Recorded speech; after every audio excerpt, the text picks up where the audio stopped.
Hi hello' আজি আমি গৈ আছোঁ গৌৰীপুৰ শ্যামসুন্দৰ মন্দিৰ কৃষ্ণ ঝুলনৰ। তো ভিডিঅ'টো শেষলৈকে চাই থাকিব দেই। হৰে কৃষ্ণ হৰি বল, জয় ৰাধে গোবিন্দ।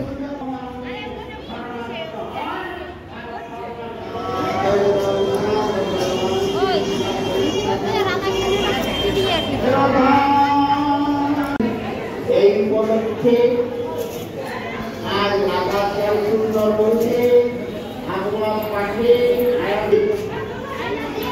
করুণাময় আশ্রয় মোর অভাজনের দণ্ডবত প্রণতি স্বীকার করে নিয়ে ময়াস্তল অগ্রম ময়ামৃতাল ভাবের কৃপা না হলে হয় না।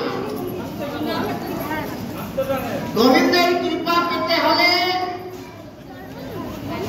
কি করতে হবে? গোবিন্দের আনুগত্যে স্বীকার করে নিতে হবে। গোবিন্দের আনুগত্য স্বীকার করে নিতে হবে। কৃপাটা আপনি সরাসরি আসবে না। কৃপা